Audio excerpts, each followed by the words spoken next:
leaders are always worried about failing. And most of them are not failing at work or at their role, but they're failing at recovery. When you skip your rest and your reset, that shows up in poorer decisions, low energy, and then strained relationships. Recovery isn't about indulgence, it's actually a strategy.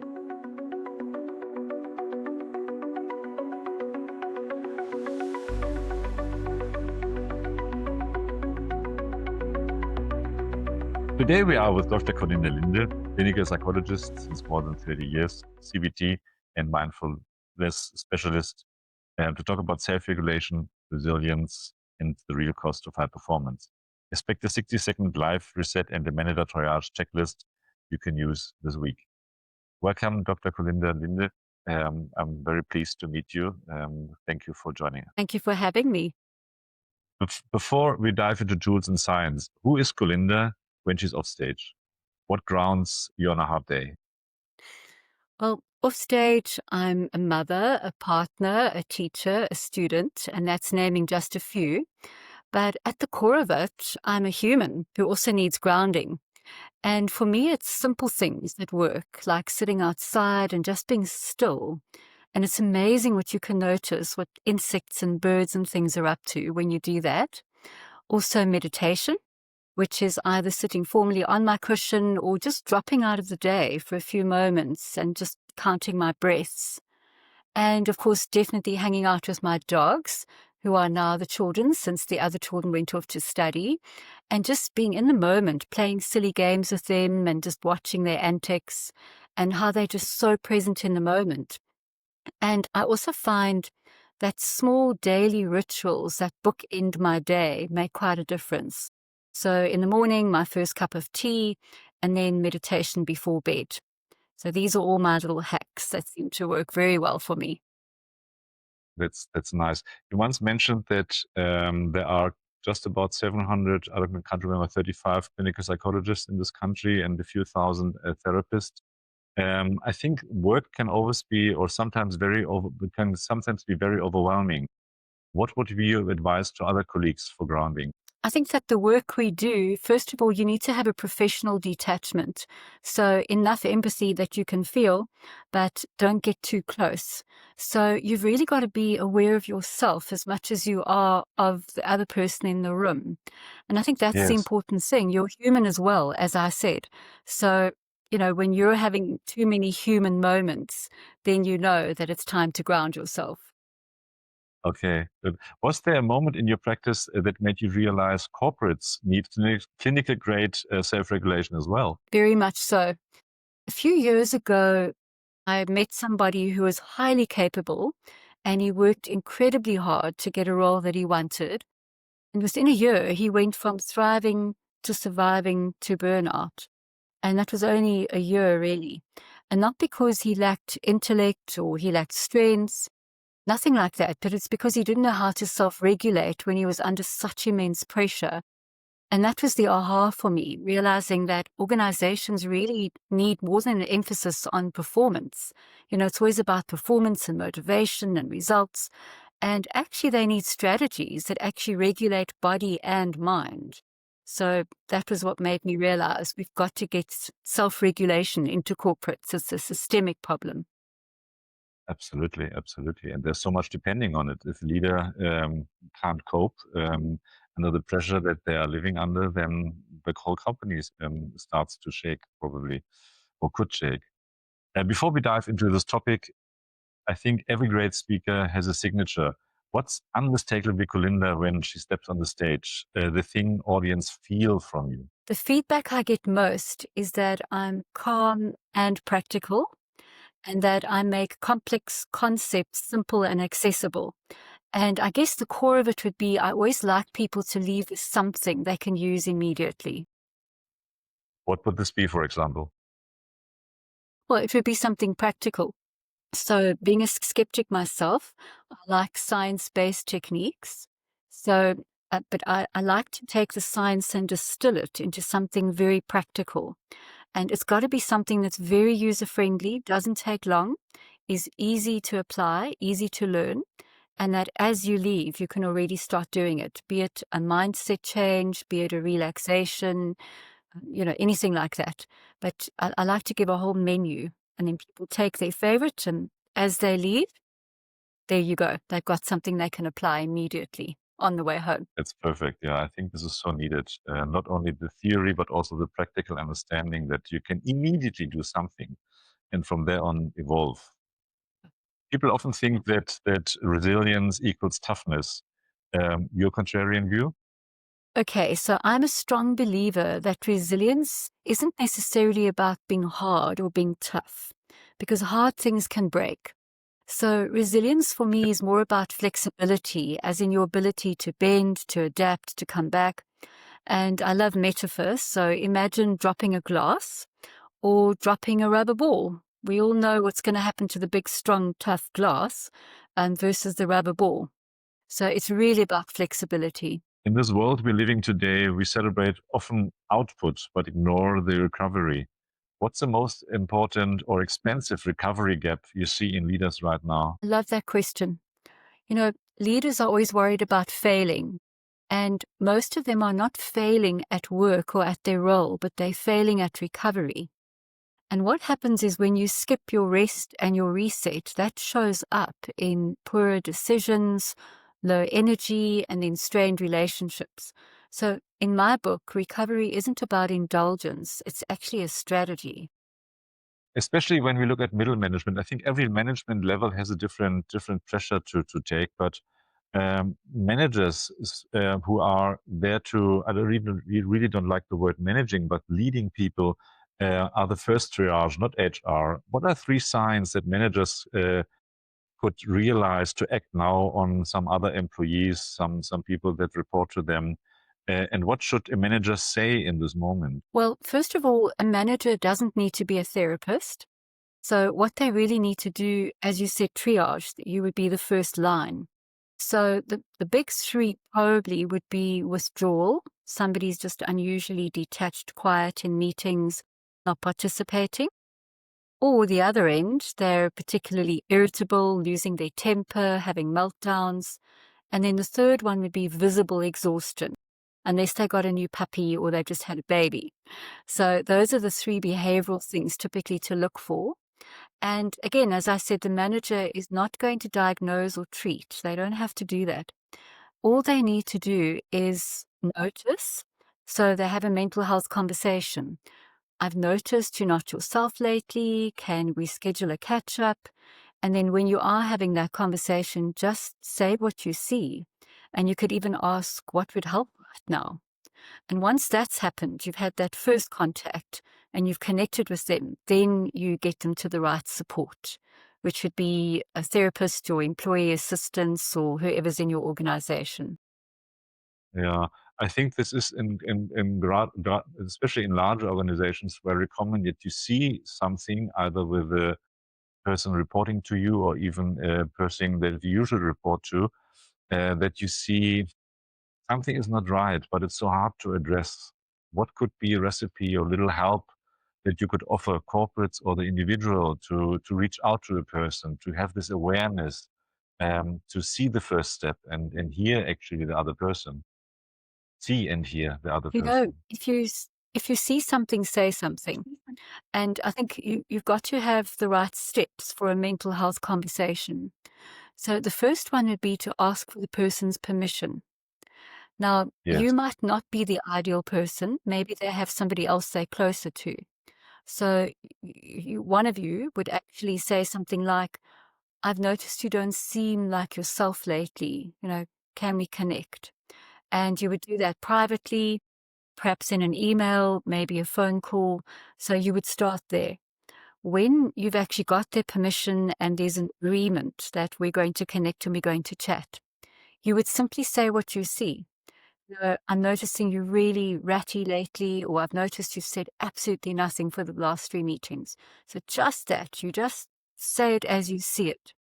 And then you can get into maybe just listening for a little while, because sometimes people are just looking for someone to say something so they can open up. So, yes, let's not skip that step. And then when you've finished, you can just honestly say, I'd like to help what can I do? Can I connect you with someone, etc. So I think those are the steps that we need to follow. And again, there's no diagnosing or treating. So there's that theme of being human and just reaching out. I've noticed this, give them the opportunity and connect them. So how can we or you help the people who are in need of support overcome the fear of being guilty of failure, or that they maybe even afraid of their job because they think they are not performing? As leaders, I often say this to leaders that people will do what you do, not what you say. And if you have children, you'll know this all too well. So the concept of stigma is actually exactly what we're talking about here. And so if the leader with the mouth is saying, seek help, we're a mental health oriented organization, and they're saying that in public. But when somebody does have a mental health problem, they're being disparaging, they're being negative, then of course that's going to be a contradiction and people won't feel psychologically safe. So a lot of Yeah, work that I do is with leaders that, what are your own prejudices around mental health? Are you feeling a discrimination here? Are you feeling that it's weak to seek help? Are you afraid of very good vulnerability? point. So that Yes, needs to happen first and foremost because you can't really fake it. And then once you internally as the leader feel, okay, this is how mental health works, and this is better, it's better to seek help first. Prevention is better than cure. Once you understand that, and some of the more, shall we say, more performance oriented leaders, even if it's just, well, the bottom line is that people will perform better if they feel better. You know, Obviously one has to be flexible in those conversations and work within the person's mindset. But at the end of the day, these are humans.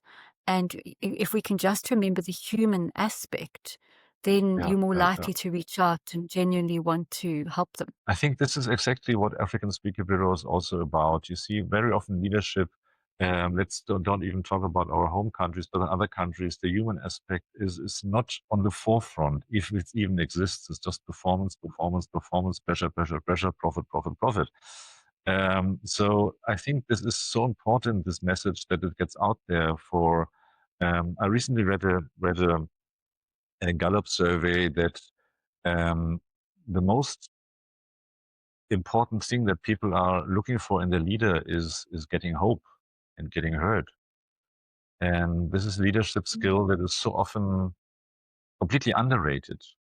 If you don't care for the people who are getting the pressure from the bottom and the pressure from the top, then how can a company perform? So the support to offer to the leaders or to everyone is, I think, so important. And therefore, the question maybe is, many people are just looking for motivation. What do you think the one thing is that CBD gets right, that typical motivation gets wrong? Okay, well, CBT is practical and it's science based. So it all begins with awareness. And that's what we've been talking about. We call it psychoeducation, explaining what is going on. And then an internal awareness about the relationship between your thoughts and your feelings and your behaviors. So that's for starters. Now, often people will come to me because there's a behavioral problem, but actually the behavior is the symptom, that there are certain thoughts and feelings driving it. So step one is all about awareness, and really embedded in that would be an empowerment, because then people actually start to become their own therapist. And then the second part would be about the skills, where the CBT therapist, our goal is to make ourselves redundant. So we Yes. empower by awareness and then by teaching skills, and then you can continue your own therapy by yourself. You mentioned self-care-ish. I've never heard this before. Self-care-ish, not selfish.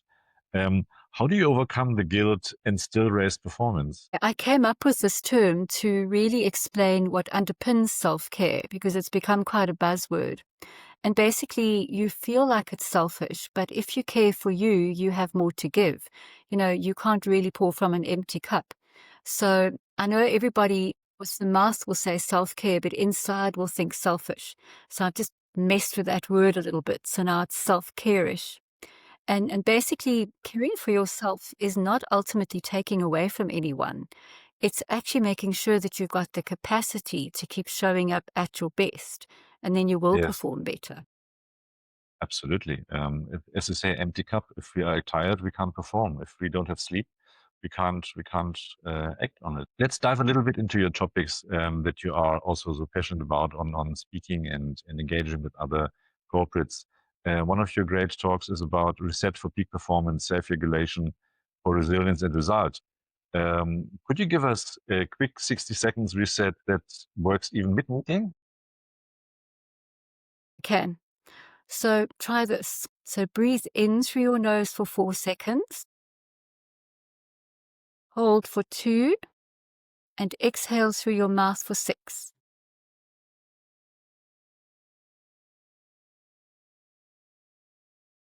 Hmm. And even 60 seconds of this will calm the body because it activates the parasympathetic nervous system. So basically, if you can breathe, you can change your state. Wow, yeah.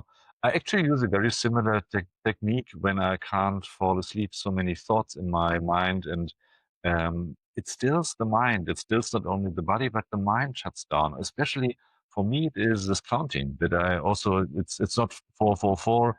It's 4 2 6. Or but for me, it is 4 in, 5 hold, 6 out. So confusing that you actually need to think. This helps me to clear the mind, and then I fall asleep. You know what that's about is that it's giving your mind a simple task, because if you're just focusing on your breath, it doesn't really work. It's not enough of a task. So it's giving you a micro task, and it's small enough that it's not exacting, but it's still a Uh, task. And so you keep yourself uh, single pointed. Works very well. mm, yep, absolutely. We are now moving into the fourth quarter of the year, often said the most brutal quarter.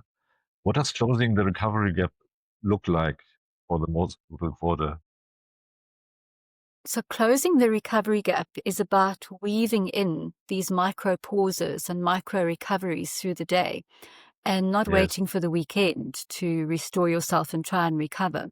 So those could be little things. You could literally close your eyes at your desk for 30 seconds, do a simple breathing exercise, actually get up, move around for 30 seconds, do a few stretches. I can demonstrate some, or literally looking outside, anything green, anything to do with nature.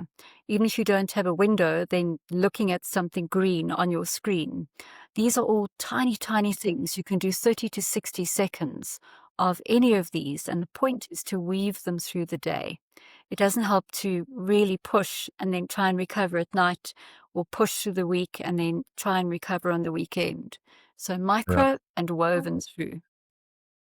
Another topic that you always like to speak about is from burnout to brilliance, the C-suite. And I think it's not only C-suite, it's even the middle management under pressure.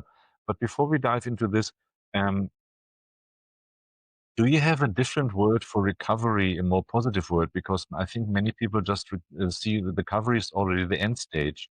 And if we're talking about these micro recovery gaps, um, how can we make this more approachable, that people see recovery as an energetic thing and not just that they need a therapist because they are drug abusers? Recovery and reset are actually synonyms. And what this really is about is the sympathetic nervous system is your on, and then your parasympathetic is your rest, digest. And that's why they call it recovery. So you run a race and then you sit quietly and drink your electrolyte drink and maybe lie on the grass and just breathe and look at the sky. So that's the kind of recovery we're talking about, not kind of rehab recovery. So whether it's recovery or reset, you can think of it as in catching your breath.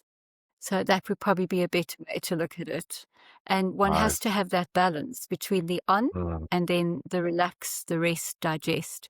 Think parasympathetic, paramedic, it's that rest, yeah. digest phase.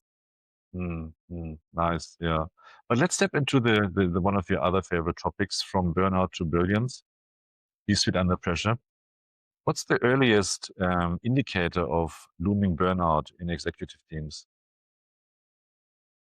Okay, so burnout is characterized by exhaustion, and we tend to think of it only as a physical exhaustion. I need to sleep and my body's tired. But actually, we tend to miss that it's mental and emotional as well. So, Yeah. how do you know that these are happening? Well, when your dominant mindset is being cynical or complaining, or your mental sharpness becomes flat, these are two indicators that are as important as the physical exhaustion. So look out for all levels of exhaustion. One of your offerings is also a 2-week protocol to stabilize senior teams without losing output. Would you like to talk about this a little bit? There are so many things you can achieve in 2 weeks, and I'm going to just list a few of my favorites. So one of them is meetings. So there's so many meetings, nobody actually gets time to do the work. And what I find incredibly effective is to cap your meetings at 30 minutes. So they cannot go beyond 30 minutes. Then there also need to be buffers in between. Even if they're online and you're going from one Teams or Zoom to the next, they've got to be buffers of at least 10 minutes in between. And then Okay. a mandatory daily pause. So there's got to be a daily pause somewhere. And Okay. then setting one boundary that everybody honors. So, for Mm. example, no meetings after 3 or no meetings before 9 a.m. So, whatever that boundary is, the team would get together and choose that. These little things are the things that make the difference. So, you can see they're micro changes, but they've got to be agreed and then they've got to be consistently applied. Small changes, but powerful effect. How would such a pause look like? So, especially because a lot of people work online or work from home, this is even more important. There would need to be an agreement that this is when I take my pause. So, for some people, it might be between 12 and 1 when I fetch the children, and then that's my pause, and I won't be available. Other people maybe have the afternoon slump. So maybe my pause is then, not necessarily me taking lunch at lunchtime, but 2 to 3, I have my nap or my pause or whatever it is. So if everything is transparent and there's a culture of, okay, when is your daily pause? It could be a half hour, it could be an hour. But if everybody knows this is the pause, we've all agreed, then that becomes incredibly powerful and everybody respects everybody else's pause. In my Okay. understanding, the pause is so important. For example, did a 3-year pause just recently, and I have more energy than ever before. I feel like a 25-year-old, and I'm working almost around the clock. I have to be careful not to overdo it, but the pause is so important. And I have my coffee break in between. I don't drink coffee any longer, but I still do it, call it coffee break. So just to get out and being, I'm in nature, but so it's just so important for me. The grounding is important, and just to get out there to a coffee shop or somewhere just to interact with a few people and just get your mind off. That's my pause. Yeah. Exactly, Um, because the thing is, work dominates everybody's lives really. And at the end yeah, of the day, we're still human. So absolutely. it's that pause where you can be human. Like I said, the nap or somebody fetching children from school or going for a walk then or a micro nap. It could be any of those, but we forget the human side. And there's a Absolutely. respect that comes when, okay, when's your pause? Oh, you're fetching children. Okay. Well, you've got the dreaded slump. Oh, okay. Well, you have your pause then. And it just builds colleagueship. Yeah, absolutely, absolutely. When you say it's so important to be human and to stay human, this is exactly why I had the pause, why I disconnected from other things in the past, and why the pause of 3 years was quite important for me. And now I feel so much closer to myself as ever before, and I just feel I'm floating like water, just moving forward, and I still have my pause every day during work, just to stay human and not just to lose the human touch. This is so important, especially this is one of the messages from African Speaker Bureau, that we bring the humanity, the, the paused human back into leadership and into our own awareness. Yeah. Yeah. So the phrase there would be just pause. Think about I often think about reaction versus response. So reactivity is where there's no pause and then you regret afterwards and you have to pick up pieces. Where if you pause first, then you make space for a response. So the pause is incredibly helpful in anything interpersonal as well. Yeah, absolutely. Yeah, yeah.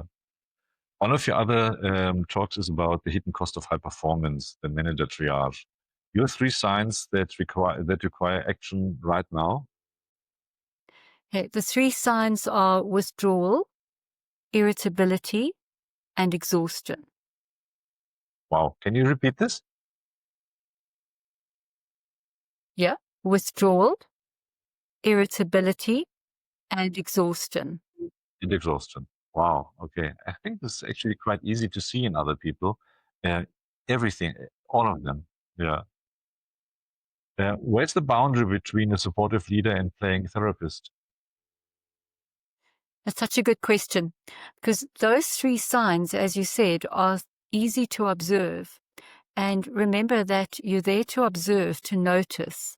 You're not there to treat or diagnose. So it's notice and then support in the moment through a mental health conversation and then guide to help. So those would be the three of treatment: notice, support, and guide to help. Let's look into another topic, women's network and working parents. Present, not perfect, is a topic that you often talk about. Mm. Mm. It's one of my favorites, and it's one that's close to my heart because I guess I'm a reformed perfectionist. And one of the phrases that I've come up with, which for me encapsulates it, there are two parts. The first one is perfection drains your energy and presence restores it.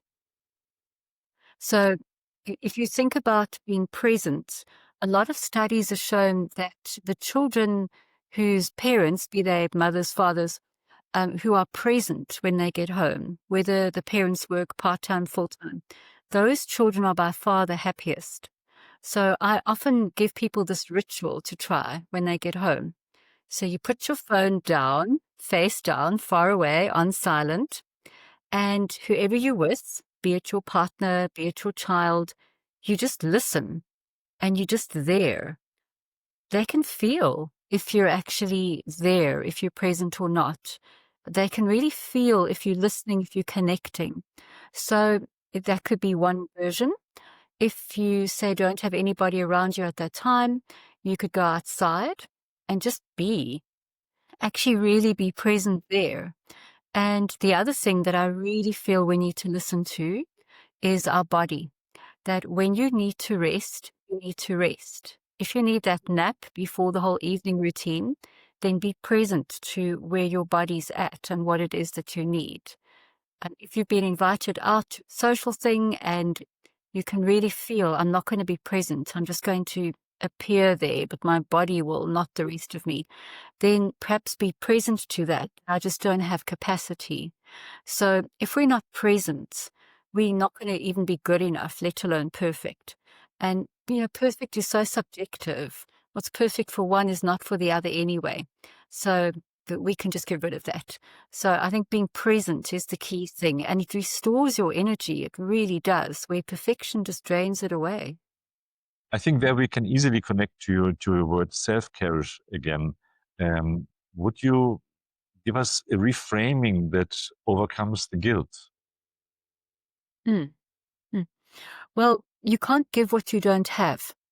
So if you get home and you're not present to the fact that actually I really don't have capacity right now, you've got to think ahead that if you need a small debrief before you come home and you're present to that I don't have capacity for the onslaught as soon as I walk through the door, then maybe at the office, you just get present, you take a few moments to reset, to ground yourself. Or a lot of people use it on the way home. So you could be using your car as your office and doing work calls, or you could be using it to just be present, to listen to something, get music, a podcast you enjoy, so you can decompress. So the problem is we in our heads, we're so busy thinking when I get there, I've got to do this, got to do that, and perfectly, And you can do it all, just not all at the same time. So I think this also speaks to self-regulation.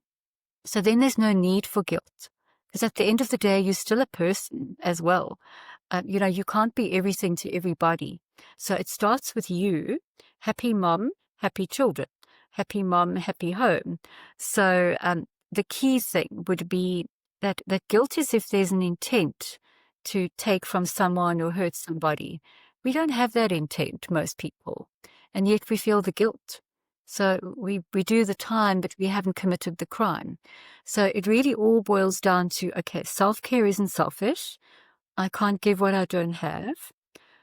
When I leave work, let me use that time to debrief. Let me be present to that.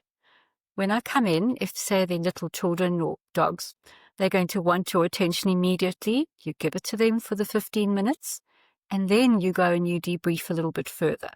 So it's being aware of your capacity at all times. That's far more functional than guilt. Yeah, absolutely. You just mentioned coming home, and you mentioned a few times now being present. Would you maybe, or could you give us maybe one evening ritual that restores presence by tomorrow morning? Mm. Mm. You can choose anything you like, but if you haven't got anything in mind, I would challenge everybody, wherever you're sitting, stand up, but being fully present. Or pick up an object, like I'm picking up my water glass, being fully present and just observe it and the water in it and the feel of the glass in your hand. So something concrete, anything like that, you will instantly become present. Use the body and the tactile to instantly become present. Works very well. You also mentioned coming home to your pet. I think this is where many people can just find immediate presence by just focusing or getting their focus off the worries of the day and the pressure of management, and just be with an animal, or just being present to the baby or something like. Puppies have a wonderful effect. I once read, I don't know if it's true, but also you see, we are so often charged. We carry charge, and our animals, our pets, they take this charge, and their little feet will bring it then into the ground again. So they are our way of I don't know, getting rid of some negative charge. Well, I've seen quite a lot of studies, which is when you gaze at the animal, usually it's with dogs or cats, and they gaze back at you, both of you are actually releasing oxytocin, which is the bonding chemical, and just the stroking of a cat or a dog or a horse, something like that, actually releases oxytocin for both of you. So that's a win. And animals are fully present in the moment. So you could spend 30 seconds just observing anything they're doing, and they are fully present. So we can really learn from them. I find this quite fascinating. When you go into nature, the median animal, they don't look at your feet or your arms. They look into your eyes. They really gaze at you. So it's fascinating how nature speaks to us. Yeah, yeah. And if you're not present and you're in your head or somewhere else, you're not going to see that. Absolutely, yeah, yeah, yeah.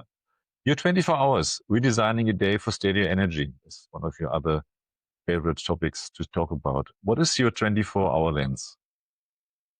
Okay. So your 24 is really the 24 hours that we all have, but it's about designing your life and not just filling hours. So in this particular one, I break it into 888. So 8 hours anywhere in that 24 where you're going to rest, be it 7 when it's darkish, and maybe 1 nap in the afternoon. And then the other 16 hours, of course, work will take at least 8 of them, probably 12. But let's say in an ideal setup, work could have 8 of those 16. But this is where it's unique. You could maybe do 4 hours and then do life things, and then another 2, and maybe life things and another 2. So you get to be creative, breaking up these chunks. And so there's sleep or rest in some shape or form. There's your formal work. And then in the category of life, it's very large, actually. Those would be appointments that you need to do. That's a good hour of those 8. It would be your grooming, meals, that sort of work in the home. So that would be another hour at least, maybe 2. So there's 3 gone already.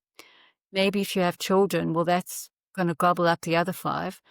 Maybe your partner gets in there a little bit and a little bit of self-care, maybe the odd friend.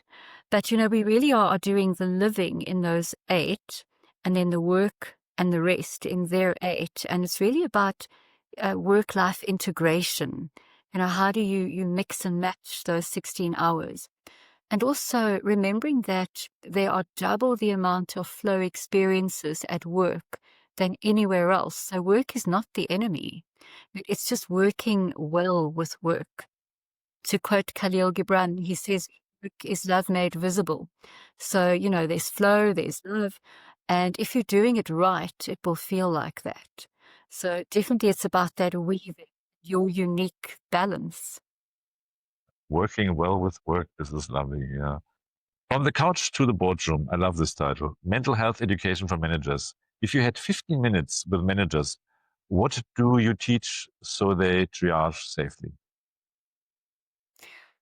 Managers have had to get involved in mental health because there aren't enough psychologists or psychiatrists, and this is a global problem. But there are many, many people who are struggling with their mental health. So if I had 15 minutes, I would teach them to recognize anxiety, depression, and burnout. Remember, not diagnose, just recognize more or less, and then respond by having that mental health conversation, and then refer. So basically, the recognizing would be to notice any changes that seem to be, ongoing. Anybody can have a bad day, but it would be noticing, say, if something negative is happening for a week or more, and then to respond with care, and then to connect to the support.